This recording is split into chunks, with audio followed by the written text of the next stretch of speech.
আসসালামু আলাইকুম রহমতুল্লাহি ওবরকাতুহু। সম্মানিত দর্শক, বাংলাদেশে রাজনীতির চাইতে এই মুহূর্তে অপরাজনীতির কলা কৌশল বেশি চলছে। দৃশ্যমান যে পৃথিবী রয়েছে, দিবালোকে, প্রকাশ্য দিবালোকে যা কিছু হচ্ছে, তার চাইতে রাতের আধারের যে কর্মকাণ্ড, এগুলো এই সমাজে এখন বেশি হচ্ছে। যেগুলোকে আমরা সংস্কৃতি বলি, সেই সংস্কৃতির পরিবর্তে অপসংস্কৃতি এখন মারাত্মকভাবে একেবারে বিস্তার লাভ করেছে সমাজের সর্বস্তরে। আর অশ্লীলতা, অশ্রাব্যতা এগুলো রীতিমতো ভাইরাস আকারে ছড়িয়ে পড়েছে। আপনারা যারা সামাজিক মাধ্যমে একটু ঢুঁ মারেন, তারা দেখবেন যে নারী পুরুষের স্বাভাবিক সম্পর্ক এবং যে সকল বিষয়াদি নিয়ে ছোট ছোট রিল তৈরি করা হচ্ছে, এবং অনেক মেয়ে, অনেক পুরুষ, অনেক বয়স্ক পুরুষ, অনেক বয়স্ক নারী কেবলই মাত্র ভাইরাল হওয়ার জন্য যে সকল ভিডিও তৈরি করছেন এবং যে সকল ডায়ালগ দিচ্ছেন, এগুলো এই বাংলায় কখনো ছিল না। ফলে একটা সমাজ প্রতারণার কবলে পড়েছে। একটি সমাজ প্রতিহিংসা ক্রমশ মাথাচাড়া দিচ্ছে এবং একটা ভয়াবহ, যাকে বলা হয় চক্রান্তের জালে, পুরো দেশ এবং জাতি আমরা ঢুকে পড়েছি। এটা যদি আমরা এখন বুঝতে না পারি এবং আমাদের দেশের যারা বিবেকবান মানুষ রয়েছেন, যে যার অবস্থানে, তারা যদি সাধ্যমতো আমরা প্রতিবাদ না করি, এ মহামারীতে আমাদের দেশ থাকবে না, আমাদের কাল থাকবে না, আমাদের সংস্কৃতি থাকবে না। এখন যে ট্রেন্ড চালু হয়েছে রাজনীতিতে, সেটা হলো বিরাজনীতিকরণ।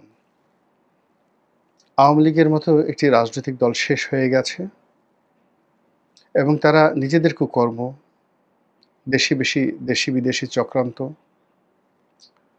এবং নানা কারণে তারা যেভাবে রাজনীতি থেকে উচ্ছেদ হয়েছে, কবে যে তারা ফিরে আসবে এবং ফিরে আসলে তারা আদৌ রাজনীতি করবে না অপরাজনীতি করবে, তারা রাজনীতি করবে না প্রতিহিংসা চরিতার্থ করবে, তারা রাজনীতি করবে নাকি তাদের যে অতীত দুর্নীতি, সেই দুর্নীতির মহোৎসব তারা শুরু করবে, এগুলো নিয়ে এখনই বলা যাচ্ছে না।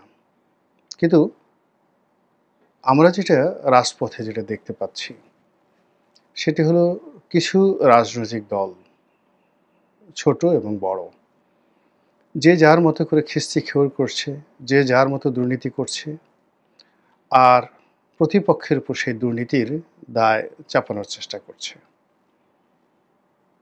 আর নিজেরা শত দুর্নীতি করা সত্ত্বেও তারা সাধু এবং সন্ন্যাসী, এরকম একটা ন্যারেটিভ তৈরি করার চেষ্টা করছে। যারা রাষ্ট্র ক্ষমতায় আছেন, তারা সব কিছুতেই নির্বিকার। পৃথিবীতে যে দায়িত্ব রয়েছে, কর্তব্য রয়েছে, সততা রয়েছে, দেশপ্রেম রয়েছে, এই জিনিসগুলো যে কোথায় লেখা আছে এবং এই জিনিসগুলো যে আদৌ লেখাপড়া করা দরকার, এটা এখন যারা রাষ্ট্র চালাচ্ছেন তাদের আচার আচরণে, ভাবভঙ্গিতে মনে হচ্ছে না। অবস্থা দৃষ্টি মনে হচ্ছে যে তারা সেই যে নীরব বাঁশি বাজাচ্ছিল যখন রোম পুড়ছিল। সর্বনাশের কালো ধোঁয়া যখন সারা বাংলাকে গ্রাস করেছে, পথ ঘাট মাঠ যখন সাধারণ মানুষের জন্য ভয়ঙ্কর হয়ে পড়েছে, প্রতিটি জীবন যখন ঘাতকের বুলেট, ডাকাতের অস্ত্র, সন্ত্রাসীদের আক্রমণের লক্ষ্যবস্তুতে পরিণত হচ্ছে, তখন এক শ্রেণীর মানুষ নাকের তেল দিয়ে বাংলাদেশকে চাঁদের দেশ বানানোর জন্যে, বাংলাদেশকে মঙ্গল গ্রহ বানানোর জন্য বিশাল বিশাল সেই প্রকল্প নিয়ে তারা গবেষণা করছে। এবং এই গবেষণারই একটি অংশ হলো নির্বাচন নামক ছলচাতুরি। আমাদের দেশের এক শ্রেণীর মানুষ মনে করছে আগামীকাল যদি নির্বাচন হয়, তাহলে সকল সমস্যার সমাধান হয়ে যাবে। কিন্তু গত ১১ মাসে যে সর্বনাশ ঘটেছে সারা দেশের, সেই সর্বনাশের জন্য কারা দায়ী? সেই বিষয়ে নিরপেক্ষভাবে একজনও যারা দায়ী, সেই অভিভাবকত্ব নিয়ে কথা বলেননি। হযরত উমর রাদিয়াল্লাহু তাআলা আনহু-এর সন্তান মদ্যপান করলেন। খলিফাতুল মুসলিমিন। তো তিনি তো একবারও এটা নিয়ে লজ্জা অনুভব করলেন না যে আমি এত বড় সাহাবা, মুসলিম বিশ্বের অধিকর্তা, আমার সন্তান মদ পান করেছে, আমার তো এখন বেঁচে থাকার কোনো অর্থ নেই। তিনি এই বিষয়টিকে খুব স্বাভাবিকভাবে নিলেন এবং ন্যায় বিচার করলেন এবং তার সন্তানকে প্রচলিত যে দণ্ড, সেই দণ্ড অনুযায়ী তাকে ১০০ ঘা বেত মারার হুকুম করলেন এবং সেই বেত তিনি নিজে মারলেন। নিজে মারলেন অথবা শক্তিশালী কাউকে মারতে বললেন। এখন ৯০ ঘা বেত মারার পরে মারা গেল, সন্তান মারা গেল। খলিফাতুল মুসলিমিনের কাছে জিজ্ঞাসা করা হলো যে, হুজুর এখন কি করব? তো বলল যে তাকে দাফন করো এবং তার কবরের উপরে বাকি ১০ ঘা মেরে দাও। এই হলো মুসলমানদের ন্যায় বিচারের ইতিহাস। এখন অন্যায় শিবির করুক, জামাত করুক, বিএনপি করুক, জাতীয় পার্টি করুক, এনসিপি করুক, যতক্ষণ না পর্যন্ত যারা অন্যায় করেছে তাদের অভিভাবক তারা ন্যায় বিচার না করবেন এবং দায়-দায়িত্ব স্বীকার করে তারা কঠোর না হবেন, ততক্ষণ পর্যন্ত এই বাংলার জমিন পাপমুক্ত হবে না।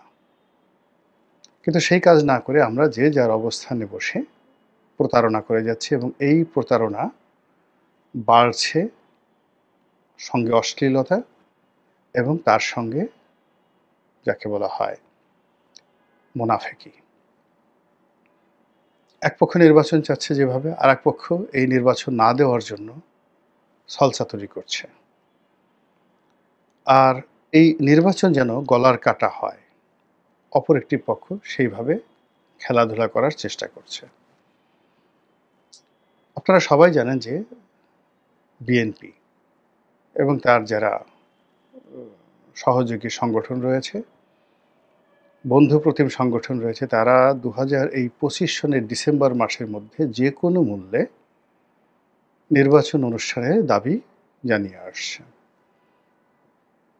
এবং তাদের সেই দাবিকে অকার্যকর করার জন্য এবং তাদের মুখে কালিমা লেপনের জন্য এখন রাজপথে আবার সেই সান্ডা না অমুক, খাম্বা না অমুক, এ সকল অশ্লীল অশ্রাব্য সেই যে ভাষণ, স্লোগান, উত্তাল আবার রাজপথে সাধারণ ছাত্ররা নেমে এসেছে।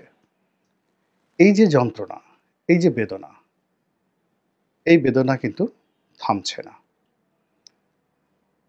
এর ফলে কি হচ্ছে, সামনের যে দিনগুলো অশ্লীল থেকে অশ্লীলতর হয়ে যাচ্ছে এবং আপনারা জানেন যে নির্বাচন নিয়ে বর্তমান যিনি প্রধান উপদেষ্টা রয়েছেন, সেই প্রধান উপদেষ্টা আগামীতে কি পরিকল্পনা করছেন। তিনি এপ্রিল মাসে নির্বাচন নাকি আগামী জুন মাসে নির্বাচন অথবা নাকি ফেব্রুয়ারিতে নির্বাচন, এটা নিয়ে যে খেলাধুলা শুরু করেছেন, সেই খেলাধুলা কিন্তু থামেনি এখন পর্যন্ত এবং সেই খেলাধুলাকে আরও জটিল করার জন্য, আরও কুটিল করার জন্য যে চক্রান্ত চলছে, সেই চক্রান্তকে আরও যাকে বলা হয় ফলপ্রসূ করার জন্য আমি আশঙ্কা করছি যে এপ্রিলে নয় ২০২৬-এর কিংবা ধরুন লন্ডন বৈঠক অনুযায়ী ডিসেম্বর মাস মানে ফেব্রুয়ারি মাসে নয়, কিংবা বিএনপির দাবি অনুযায়ী আগে যে দাবি তারেক রহমান সাহেব বলেছিলেন ডিসেম্বর মাসের মধ্যে নির্বাচন হতে হবে সেটাও নয়। হঠাৎ করে যদি দেখা গেল ২০২৫ সনের নভেম্বর মাসে নির্বাচন ঘোষণা করে দেয় এবং নির্বাচন ঘোষণা করার যে তফসিল সেইটি ঘোষণা করে রাজনৈতিক দলগুলোকে মাঠে নামার জন্য যদি সুযোগ করে দেয়া হয়, সারা বাংলাদেশের ১৫ দিনের মধ্যে খুনোখুনি, রাহাজানি, মারামারি, কাটাকাটি এমনভাবে শুরু হয়ে যাবে। অর্থাৎ যদি এই বছরের অক্টোবর মাসে শিডিউল ঘোষণা করা হয় বা তারও আগে, ধরুন জুলাই, আগস্ট, সেপ্টেম্বর মাসেই যদি শিডিউল ঘোষণা করে দেওয়া হয় বা তারিখ ঘোষণা করে দেওয়া হয় এবং প্রার্থীদেরকে মাঠে নামিয়ে দেওয়া হয়, পুরো ১৫ দিনের মধ্যে পুরো পরিবেশ এবং পরিস্থিতি সব কিছুর নিয়ন্ত্রণের বাইরে চলে যাবে।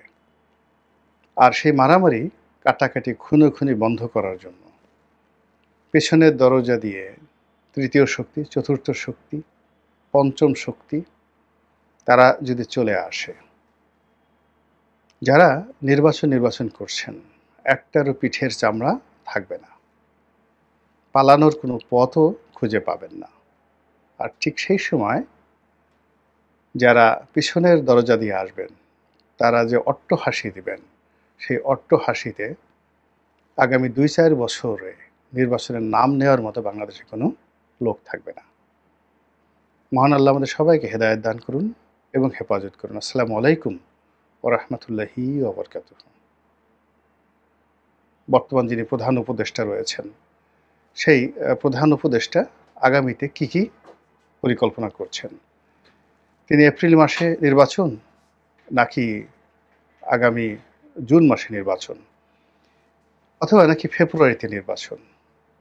এটা নিয়ে যে খেলাধুলা শুরু করেছেন, সেই খেলাধুলা কিন্তু থামেনি এখন পর্যন্ত এবং সেই খেলাধুলাকে আরও জটিল করার জন্য, আরও কুটিল করার জন্য যে চক্রান্ত চলছে, সেই চক্রান্তকে আরও যাকে বলা হয় ফলপ্রসূ করার জন্য আমি আশঙ্কা করছি যে এপ্রিলে নয় ২০২৬-এর কিংবা ধরুন লন্ডন বৈঠক অনুযায়ী ডিসেম্বর মাস মানে ফেব্রুয়ারি মাসে নয়, কিংবা বিএনপির দাবি অনুযায়ী আগে যে দাবি তারেক রহমান সাহেব বলেছিলেন ডিসেম্বর মাসের মধ্যে নির্বাচন হতে হবে সেটাও নয়। হঠাৎ করে যদি দেখা গেল ২০২৫ সনের নভেম্বর মাসে নির্বাচন ঘোষণা করে দেয় এবং নির্বাচন ঘোষণা করার যে তফসিল সেইটি ঘোষণা করে রাজনৈতিক দলগুলোকে মাঠে নামার জন্য যদি সুযোগ করে দেয়া হয়, সারা বাংলাদেশের ১৫ দিনের মধ্যে খুনোখুনি, রাহাজানি, মারামারি, কাটাকাটি এমনভাবে শুরু হয়ে যাবে। অর্থাৎ যদি এই বছরের অক্টোবর মাসে শিডিউল ঘোষণা করা হয় বা তারও আগে, ধরুন জুলাই, আগস্ট, সেপ্টেম্বর মাসেই যদি শিডিউল ঘোষণা করে দেওয়া হয়